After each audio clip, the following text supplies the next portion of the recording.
And we're live. Hello, I'm Rachel Barenbaum. Welcome to Author Spotlight. Today, my guest is the incredible, amazing, uber talented Jennifer Haigh. I am absolutely thrilled to have her here for Mercy Street, this gorgeous book, this gorgeous cover. I cannot tell you how excited I am to talk to her about this book, to ask so many questions, but I promise we're going to stick to half an hour. Jennifer, thank you for joining me. Thank you for having me, Rachel. This is fun. I'm so excited. So I'm just going to read your bio from the back of the book quickly. So listeners who are not familiar with all of your amazing resume will get to know you a little bit. Jennifer Haigh is the author of the short story collection News from Heaven and 6 best-selling and critically acclaimed novels. That's right, 6, including Mrs. Kimball, Faith, and Heat and Light, which I absolutely adored, which was named a best book of 2016 by the New York Times, the Washington Post, the Wall Street Journal, and NPR. Her books have won the Penn Hemingway Award, the Massachusetts Book Award, and the Penn New England Award in Fiction, and have been translated widely. She lives in New England, and I have to tell you all a personal story before we get started. Jennifer is so cool. I met her at a party. I didn't even know who she was. We were just chatting along, and then the next day, I found out it was the author that I absolutely adore. It didn't even come up. She's that amazing. I loved her before I knew who she was. So, Jennifer, please tell me, what is Mercy Street about? Okay, well, Mercy Street is a novel that grew out of my experience volunteering at a women's clinic. It was something I did some years ago, not with any intention of writing about it. I did it because I really believed in the work they were doing at this clinic. So, what I was doing there was answering a hotline. There were calls from women who had questions about contraception or kind of gynecology matters. And often there were women who wanted to schedule abortions. That wasn't the only thing the clinic did, but it was maybe, I don't know, maybe 40% of what the clinic did was terminations. So when someone called to schedule an abortion, their first stop was to talk to someone like me, one of the volunteers. And we would talk her through the procedure. We would answer her questions, pretty routine stuff. And I had been doing this for a little while. And when it kind of became clear to me that, yeah, I really do need to write about this. It was a really compelling experience. And although I've been pro-choice my whole, adult life, it really deepened my understanding of what that means and why it's so important. So yeah, I'll stop right there. But that's essentially what it's about. The main character, Claudia Birch, is a counselor at a clinic, kind of like the one where I worked. Although she's not a volunteer, that's her full-time gig. And the experience of working in this clinic, and especially of walking past a gauntlet of protesters every single day when she reports to work, has shaped her life in very unusual ways. So that's really the heart of the story. So Claudia is definitely the heart of the story, but then you also have a large part is her weed dealer. He plays a big part in this book, right? He actually sells her marijuana. They smoke marijuana together, right? And it is not Yeah, legal. This is yeah, Timmy. 2015. He's sort of like, I think of him like a first responder in Claudia's life. So, she's working in this incredible pressure cooker atmosphere at this clinic. There are, threatening calls all the time. There are bomb threats. There are, protesters who threaten her physically. This is part of her daily at the clinic. So this is the way she has found to cope with her life.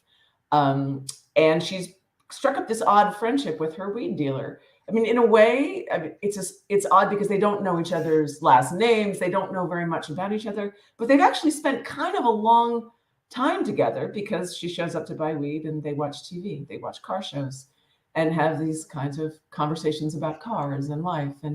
And so Timmy plays a major role in the story. There's also another customer of Timmy's, a guy named Anthony, who also buys weed from him, who's important to the story as well. So those three characters, that's sort of the Boston part of the story. Yeah. And so I have to say that when I first read about this book, I was like, wait, how does someone like, Claudia fit in with the weed dealer? Like, how does this all weave together? And Anthony, and it totally does. But these are hot topics, right? Smoking marijuana, protesting at abortion clinics, pro-choice, or this is a clearly pro-choice book. Are you finding that people are afraid to talk about this book or afraid to talk to you? No, I haven't really found that. Although I will say my awareness of all of that made it really hard to finish the book. Really? There was a point a couple years into it where I was like, oh my God, what am I doing? Why did I think this was a good idea? I'm going to have to publish this thing, and then I'm going to have to deal with whatever reactions people have. And people have very strong feelings on this subject. You can't meet anyone who has no opinion about abortion. Everyone has an opinion. And by writing about it, you sort of open yourself up to, whatever people feel on this topic. My awareness that I was going to have to face that made me kind of drag my feet a little bit in finishing the book. I think had I known it was going to come out in a global pandemic and I would never meet anybody, I might have not been so nervous about it. But I mean, truly, I have barely left my house in promoting this book. So, I'm quite insulated from everyone.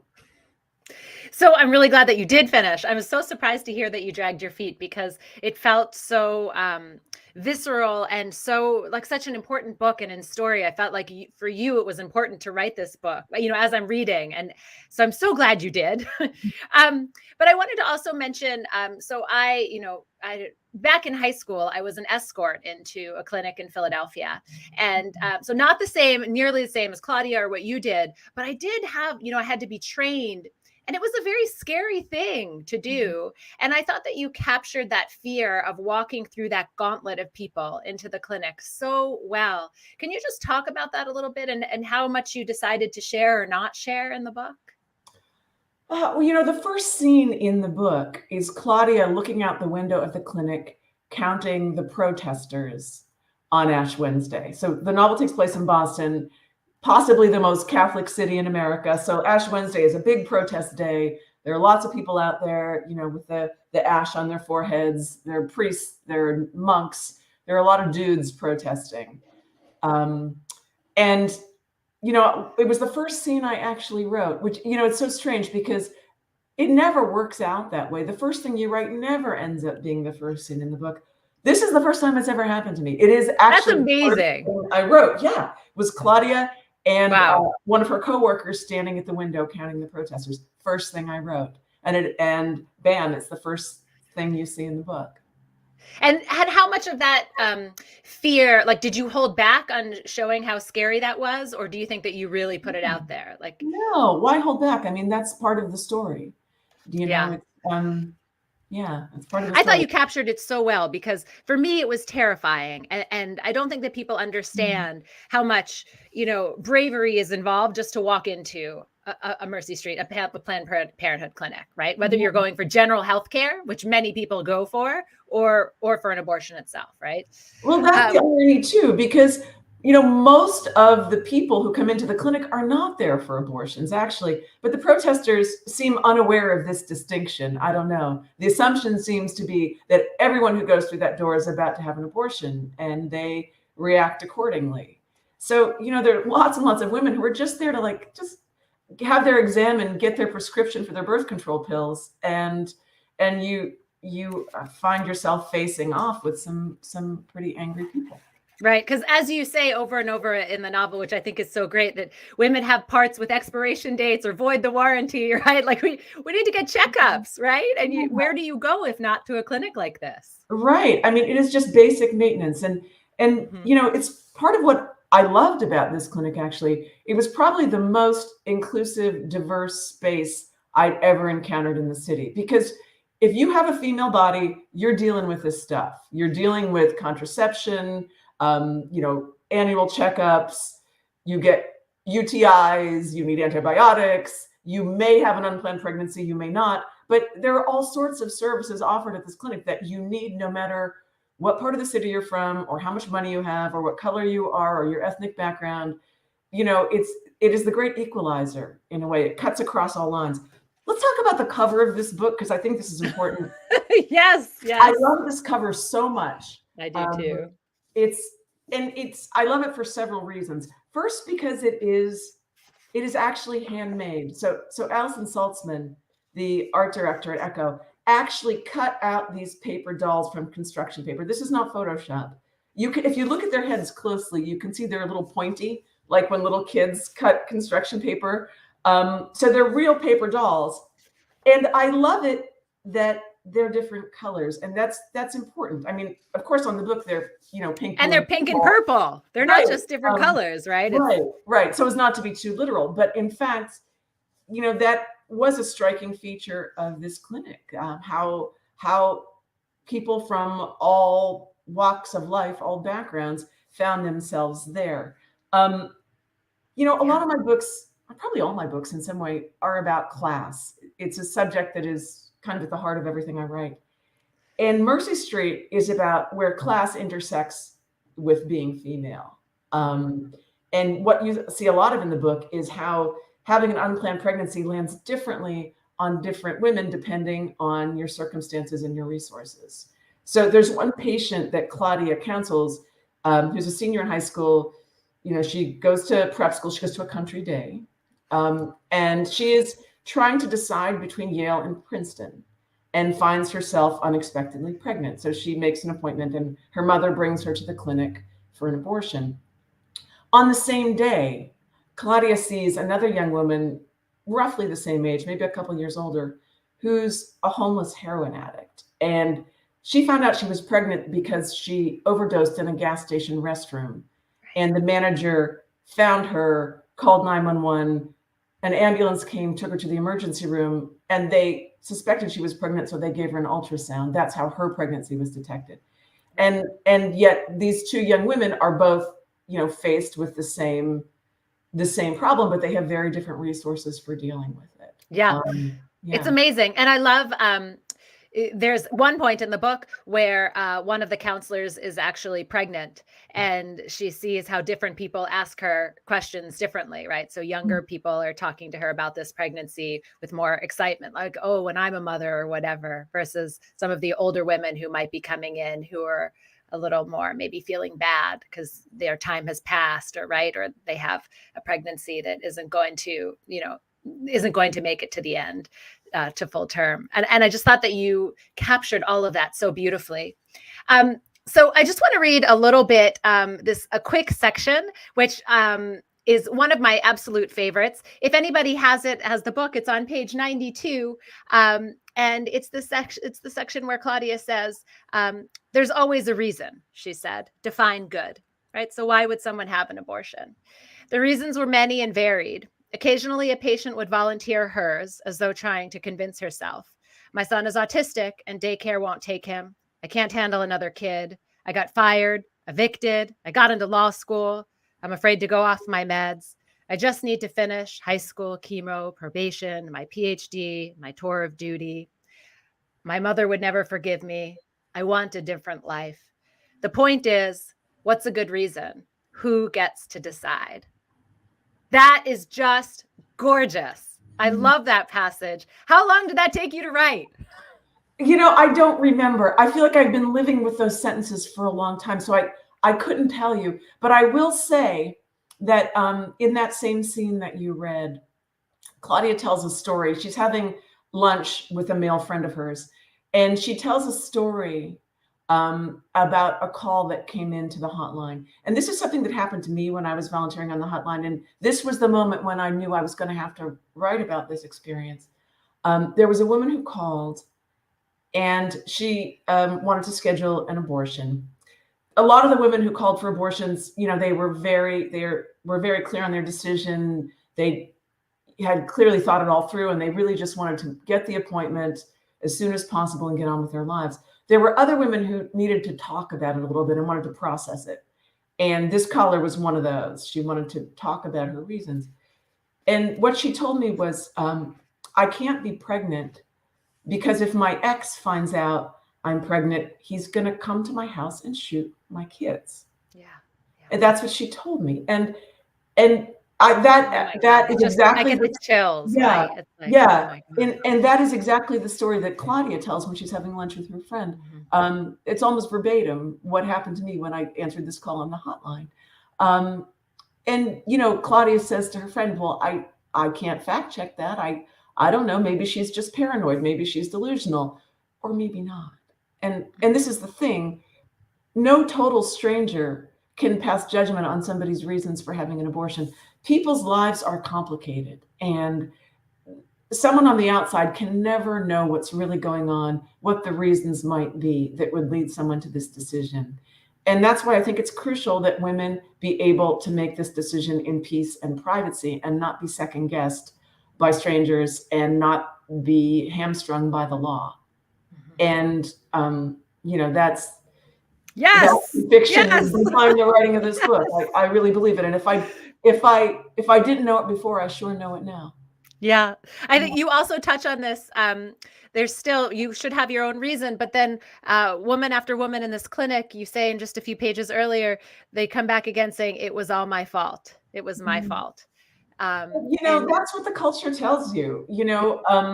A lot of people who are opposed to abortion say, well, you had your chance to make your choice, that, you should have used birth control. You shouldn't have yeah, had sex. You should have thought this through before. So, deal with it. The consequences are, it's your own doing. Um, and yeah, and, yeah. But then I love that Claudia in the book, she wants to say, but you had help, right? It wasn't just always, you.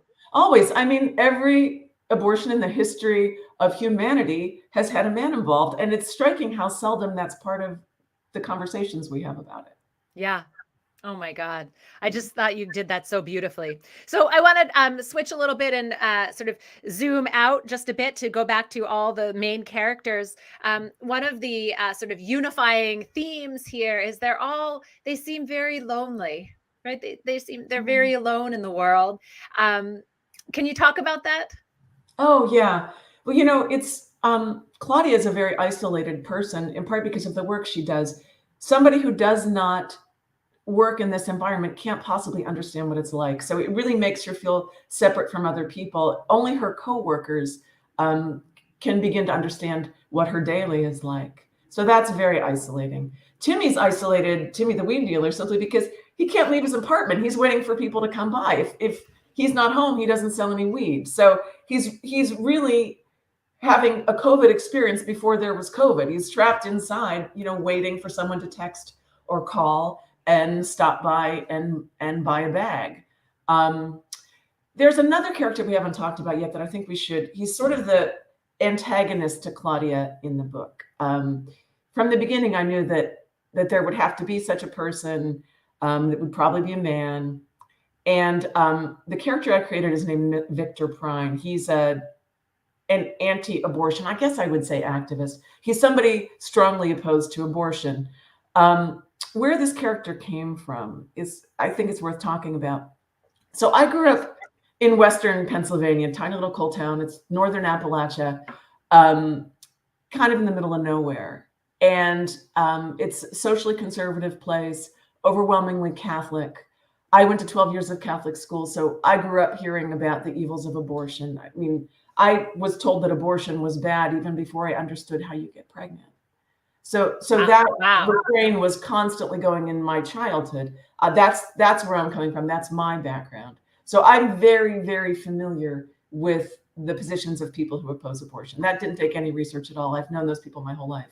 Like I never met anybody who was Wow. pro-choice until I went to college. Wow. So, Oh my right, God. true story. So when I thought about who was going to be this antagonist to Claudia in the book, I thought of where I grew up, and I thought of how when you're driving around there, if you drive 10 miles in any direction from the house where I grew up, you will pass a sign along the highway or in somebody's pasture, somebody's yard, and with some anti-abortion slogan, abortion stops a beating heart. It's a child, not a choice. All those slogans.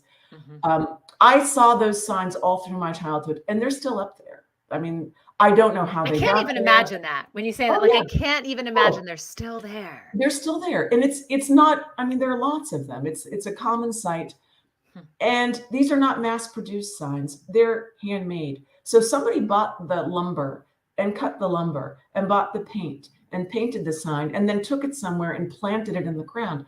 And when I was thinking about the antagonist character to Claudia, I thought about who makes those signs? Who did that? What kind of person feels so strongly about this and is so moved to take action that he does it in this very concrete way? And the character I invented was Victor Prine. He's an older guy. He was a long distance trucker for most of his life. He's a Vietnam vet. When the story opens, he's retired from trucking.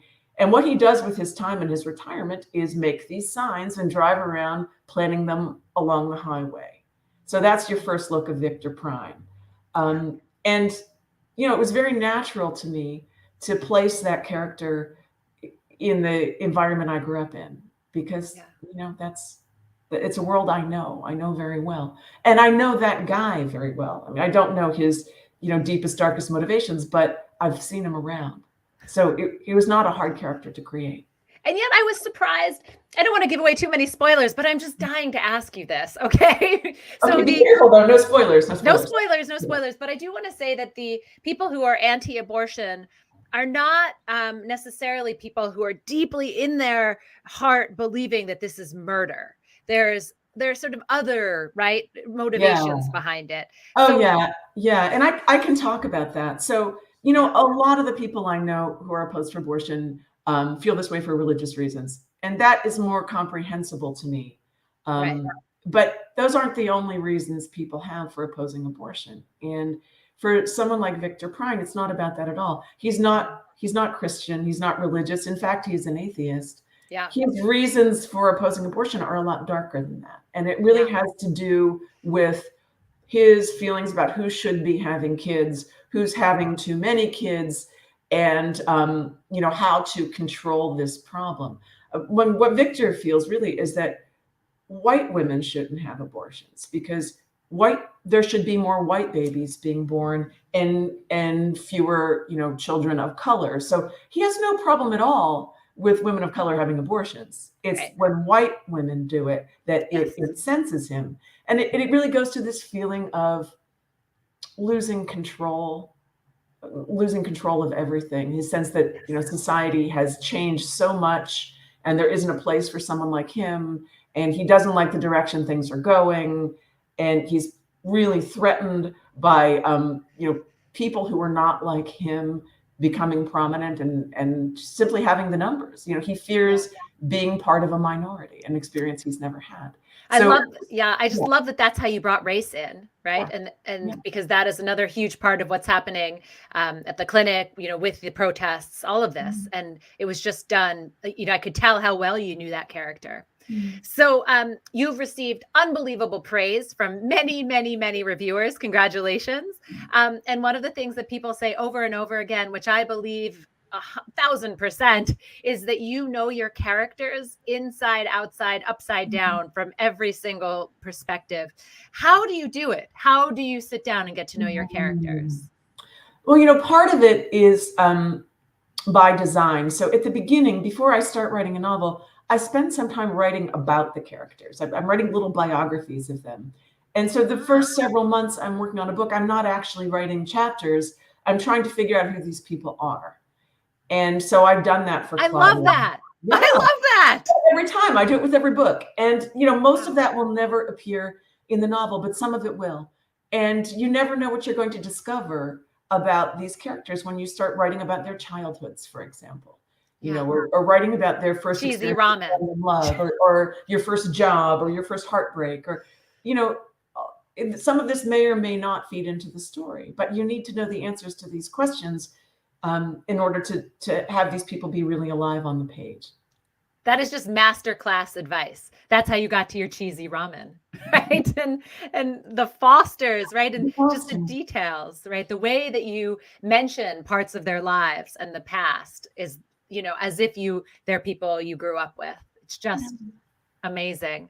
So I wanted to ask you also, what was the hardest part about writing this book? Like, was it getting to know the anti-choice side a little bit more? Was it sort of, there were so many parts that would seem hard to me. What was the hardest for you? The hardest really, it's the same as with every book. It's it's hard to believe in something that doesn't yet exist.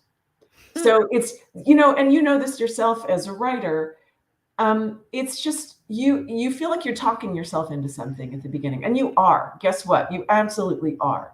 It's the hardest thing in the world to make something out of nothing, but that's what you do as a novelist. And certainly for the whole first drafts, I live in fear of not finding the right ending for the book.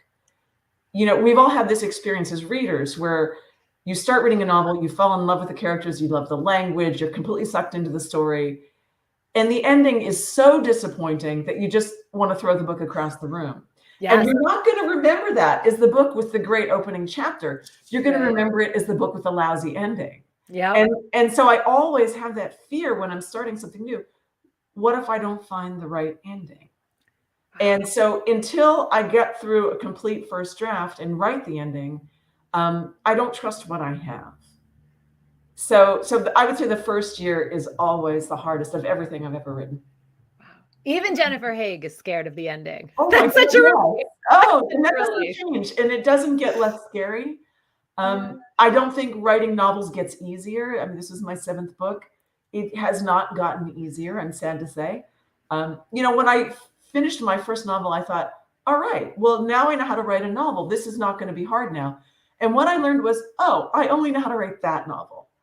And most of the lessons I learned in writing Mrs. Kimball, my first book, were not portable. They did not apply to the second book I wrote. So it was sort of a disappointing thing to discover that, oh, wow, it actually doesn't get easier.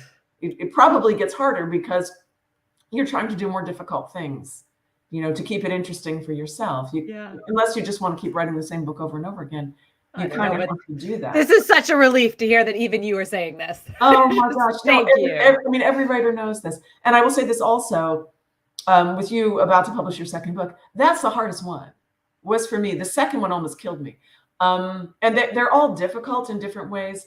But the second one is hardest because you feel some pressure. You feel like, well, somebody's actually going to pay attention and possibly, reject this book or criticize it or hate it or whatever. But the first book, you're just trying to live through the writing of it. Like, you don't know any better.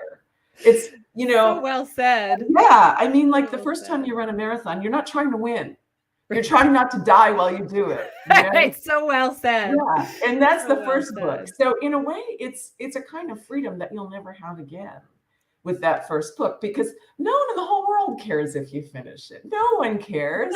Like, the people who love you will pretend they care. They don't care. That's your own private insanity, that first novel. So, oh my God, I love this. I love this advice. Completely true. So I think if you make it through writing a second novel, then you're probably a lifer and you're going to keep doing it. Let's hope, right? For me, I'm hoping. And I hope your number 8 is coming. So fingers crossed. I can't wait for your next one. Okay. So before we wrap up, one question that my listeners always love me to ask, they love to hear your answers, is what kind of advice do you have for new writers?